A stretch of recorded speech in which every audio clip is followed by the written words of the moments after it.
We went from having the utmost confidence in us, day 1. Day 2, we're making positive strides. We're networking. We're getting out there. We're taking opportunities. On day 3, I'm patting my pockets. I'm like, ugh, something's got to give. I'm stressing out. I'm applying for jobs, but still posting, still doing what I need to do. Come day 4, copyright strike happens. I can't post on my channel for a week. I'm fully crushed by this point. And day 5, I wake up to the news that my grandfather unfortunately passed away in his sleep.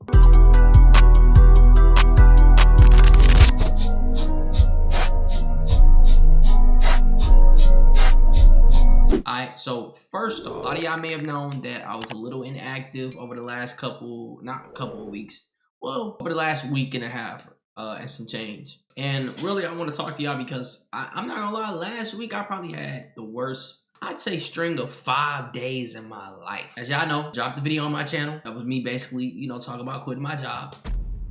And long story short, I actually ended up going back to the same job. Now listen, listen. The decision that I made at the time was a serious decision. All right, it was real. There was no sugarcoating it. There was no faking it. But a lot of real life situations went down. A lot of stuff happened. A lot of stuff that will permanently affect me moving forward.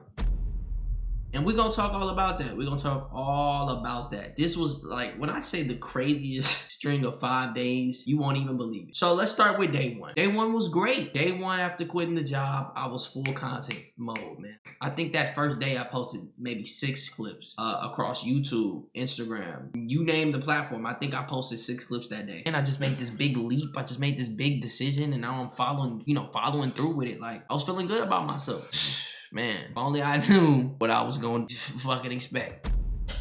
Anyway, day 2 was the Drewski Could Have Been Records event, which I've been meaning to release a video on what really happened, because I actually did a stream either that same day or the next day, because for those who don't know, Drewski with Could Have Been Records came to St. Louis. It was him and Sexy Red, and the event got shut down because it was quote unquote too many people. And I actually talked about, from a perspective of somebody who was there, I actually have clips and videos of me being there. I actually vlogged that day, and I just need to put that video out. So I actually expect that video within the next week or so, because, you know, I want to talk about that while it's fairly still somewhat relevant. Probably not relevant anymore, but still, right? Day 2 was the Drewski Could Have Been Records thing. Shout out to the homie O. Shout out to the homie O, baby Omar, man. The homie O slid with me. Another homie of his and a homie of mine eventually pulled up just to like show love and support or whatever, and it honestly ended up just being like a big ass kind of like impromptu party. It was hoes throwing ass, it was niggas smoking, it was niggas running around playing, it was niggas clip farming, like it was all kind of shit going on there, man. In the background, my grandfather, I want to say like the last like month and a half, 2 months, I mean really for a while, like it feels like, but I want to say things really progressed within the last 2.5 months. Like he just been dealing with these serious health issues. And to my knowledge, it stemmed from something to do with his leg. Like there was this really gnarly picture my mom sent of his leg, and I actually went to go see him at his house, and they had sent him home, and they didn't stitch him up properly. Like they stapled my grandfather's leg. Like they couldn't have given a single fuck whatsoever. And you know, I was like, Papa, like I don't think that's, like, they shouldn't have sent you home like this. Like, no ifs, ands, or buts about it. They just shouldn't have sent you home like this. They should have stitched it up. They should have took time. I'm looking at it. It looks bad. The picture my mom sent me was after this event, and it looked like something out of The Walking Dead. It's horrible. But in the background, while I'm at the Drewski thing, my mom's texting me, updating me what's going on with my grandfather. And she's telling me doctors are saying they don't know if he'll, you know, pull through within a week. They're saying all of a sudden he has a bunch of these other issues, colon blockages, artery blockages. He has all this other stuff going on out of nowhere. Now I'm not gonna say out of nowhere, but from my perspective, all I known was the leg complications. So everything else was news to me. So just imagine, here I am at this Drewski event, which could be life-changing, could not be. I could get on stage, or I could get in front of him, and he tells me, get the fuck out of here. And it'd all be for nothing. it would all be for nothing. Or I could get on stage, hopefully M or Sexy likes my rap, but likes what I do, and there you go. I just got some clout. I just got something that I could, you know, some type of momentum that I could work with. Now, like I said, the event ended up getting shut down, so I didn't see Drewski, I didn't see Sexy Red, I didn't see either of them. So I'm not gonna say it ended up being a sham or it ended up being bad, because I did meet a lot of great people. Shout out to everybody who I met there at the Drewski event, man. Everybody that I personally spoke with was pretty cool. I feel like there was one person who kind of had a little bit of clout, who like through talking with him, he kind of, I mean, I ain't gonna say no names, of course. I ain't gonna say no names, but you could tell he definitely was full of himself. He was definitely full of himself. Like, whereas I was like, I was a little bit more humble. I was just like, hey, how you doing? My name Dorian. Nice to meet you. Da, da, da. My name D. This what I do. Da, da, da. When I did that with him, he just was like, yeah. Yeah, like he didn't, like everybody else that I communicated with, they were very receptive and very, you know, like, yeah, give me your information. I'll take your information. Like, you know what I'm saying? And here's mine. Like, you know what I mean? But he just was like, it is me. I mean, you can follow me here. Yeah. Like, no promise of following back. No, I'll check you out. No, let's work. No, none of that. Like, he didn't really seem interested in the conversation. He wasn't being rude to me. Didn't really seem like he was trying to network. And hey, look, you can't do business with everybody. You can't work with everybody. All I can say, and he probably don't even know this is directed to him, because I mean, he probably forgot about the interaction. It's well over 2 weeks later, but bro, that little 50K don't mean shit. It don't mean shit, bro. You're not a big dog because you have 50K followers on Instagram. See, that's the thing about a lot of internet niggas, bro. A lot of niggas who try to do this internet shit, they get big-headed over small fucking numbers. 50K is not shit. You're not buying your mom a crib off of 50K. So if I'm introducing myself and I'm trying to say, hey, yo, what's up? Let's work. You know what I'm saying? Like, it's nice to meet you type shit. Like, why are you trying to, like, damn near little bro me? Like, that don't even, you know what I'm saying? We proceed, right? We proceed. We move past it. It is what it is. You know what I'm saying? Like I said, shout out to everybody who was cool. Shout out to Verified. Verified is the only name that sticks in my head. Shout out to everybody that I met. The reason why a Verified name sticks in my head is because when I was getting introduced to bro, right? Somebody was like, hey, yo, this is this bro, he verified. I'm like, oh, he's like, in my head I'm thinking, oh, like he's like a verified artist, like, you know what I mean, check mark or some shit. That's what I was thinking. And I'm like, hey, it's nice to meet you, bro. What's your name? He's like, I'm Verified. I'm like, no, I know, but like, what's your name? Like, Verified. Bruh, that shit was hella funny, bro. But shout out to Verified, bro. She be doing this thing, man. We definitely gotta work and do something in the future, bro. Day 3 is when the doubt starts to set in. Day 3, I'm applying for jobs because I'm gonna be realistic. I knew I wasn't gonna make it off of streaming in 1 week. What?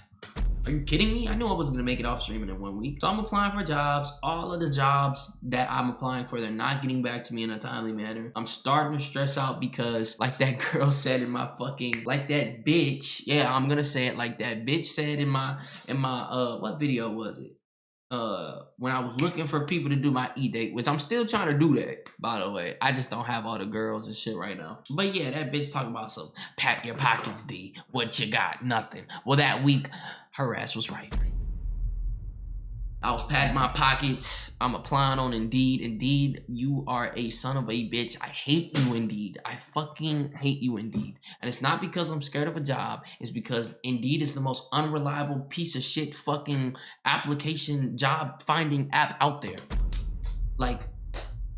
I literally tell it, I don't want to be a sales representative. Why the fuck is it still recommending me sales jobs? I don't want to be a sales rep. I say, this is what I want. This is the one, you know what I mean? And this is like, fuck Indeed, bro. With the biggest dick you can find, fuck Indeed. So that was stressing me out. Had my mom in my ear, you know what I mean? Making her little slight comments about the job and everything, me leaving. My mom wasn't a big fan of me leaving. Girls making slight comments. She wasn't a big fan of me leaving. So here I am starting to like, and I mean, when I say day 1, I had Superman level faith in myself. I had the strongest amount of faith in myself that I was going to pull this content creation shit off. And by day 3, I was damn near crushed. The pressure had got to me, bro. Because I'm looking around my pockets, I'm doing this with my pockets. I'm like, God damn, man. I'm like, fuck, something's gotta give. I gotta get a job. You know what I'm saying? I'm thinking about, like, everything for this month is paid, but I'm like, what about the bills for next month? So I'm sitting here like, what am I gonna do? Like, I'm literally sitting there like, what am I gonna do? Like, I'm not gonna blow up off of the streaming overnight. I know this. Like, I know that. I believed in myself, man. I thought I could. I thought something would happen. I thought something would pop off, and unfortunately, you know, it wasn't meant to be. So day 3, I don't remember if I streamed. I don't remember if I posted a lot. During this time I was posting, I was streaming. Day 3, I had kind of got burnt out because, like I said, I was stressed. I was so stressed from thinking about money, thinking about rent next month and everything like that, right? Day 3, like I said, I'm just editing content. I get some videos done. I get clips done for the day. Fast forward to day 4, and YouTube gives me a community like guidelines warning. One of the shorts that I posted, and it was of my homie mods dancing and me saying, hey, we can't hear you, bro. Like, nigga, we can't hear you, this and that, da da da. And I'm not gonna lie, I had a very edgy ass fucking header on that post. It was very edgy, like Instagram levels of edgy. You know, Instagram, you can damn near say whatever you want. You can say, actually, you legitimately can say whatever you want. Instagram don't give a fuck. YouTube, on the other hand, they do, right? You know what I mean? They have a lot of kid-friendly sponsors. I completely get it, right? I was wrong. I did, like, I'm like, okay, the warning, I get it. I took their little training. My dumb ass, I don't know why I did this. In the moment, I thought it made sense. Looking back, I wish I could go back and do things differently. I wish I could go back in time to do a lot of different things differently, I'll tell you that. And so I re-uploaded the video, but I took the header out. So I thought, okay, the edgy header, which, by the way, if you guys want to know what it is that I posted, it's on my Instagram. It's one of my latest clips posted. It's gonna be a dude dancing to me saying, hey, nigga, we can't hear you. You can go on Instagram. You can even go on TikTok. It's on there too. And you can catch it on there. But, you know, YouTube took it as hate speech. And even when I re-uploaded it, I took the crazy header down. They still, I guess, you know, the AI flagged it, and they striked my channel. They struck my channel, bro. So I had just quit my job to basically full-time pursue content creation and to find other means of employment. And 4 days into quitting, I now have a strike on my channel. And for those who don't know, when you get a strike on your channel, you can't post for a week. So now I literally am not allowed to post clips, post long form YouTube videos, anything for a week. I'm crushed. I'm devastated. I just quit my fucking job to do this. And I wake up to news that, or not wake up, but that's how I started my day. Like, you got a copyright strike. I had zero passion whatsoever to post. I didn't sit down and edit anything that day. I didn't clip anything. I didn't post anything. I was upset. I was deeply upset. And at that point, I was just like, fuck it, man. I'm taking the day off. Sidebar, right? This is a little intermediate story. I don't know when this happened over the course of the 4 days, but this happened somewhere in there, right? I take my chick to go see Lilo and Stitch, right? Great movie, by the way. Phenomenal movie. Definitely go see the new one. And I get pulled over, right? Now, for those who don't know, boy don't got his license. Now, listen.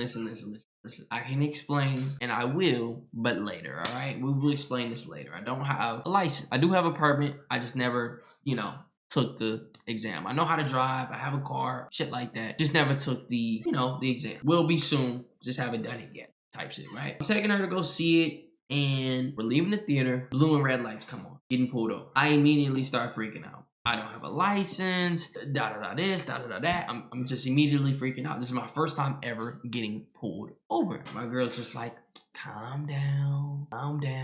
Cop pulls up to the window, chillest fucking cop in the world. You know, license, registration, you know, just pulling you over because of your plates or whatever, I'm like, okay, you know, I don't have a license. I don't have a license on me, but I do have my driver's permit. She has her license. Like, I'm nervous as fuck. And I wasn't nervous because I thought, like, you know, I want black. He's a white cop. He's about to shoot. Like, I wasn't nervous because of anything like that. I just was genuinely nervous. Like, what if I get arrested because I don't have a license? Yes, I have a permit, but what if, what if? That's just what my mind is doing. So he takes my social. He goes back to his car, comes back. It's my car, but my mom owns it. He's like, yeah, just tell your mom about the plates. Just gonna give you a warning for tonight, and you know, you guys have a good night, bro.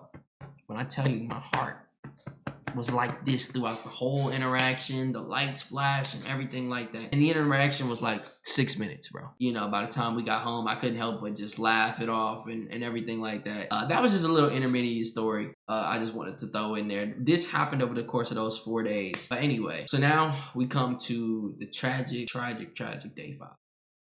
So we went from having the utmost confidence in us, day 1. Day 2, we're making positive strides. We're networking. We're getting out there. We're taking opportunities. On day 3, I'm patting my pockets. I'm like, ugh, something's got to give. I'm stressing out. I'm applying for jobs, but still posting, still doing what I need to do. Come day 4, copyright strike happens. I can't post on my channel for a week. I'm fully crushed by this point. And day 5, I wake up to the news that my grandfather unfortunately passed away in his sleep.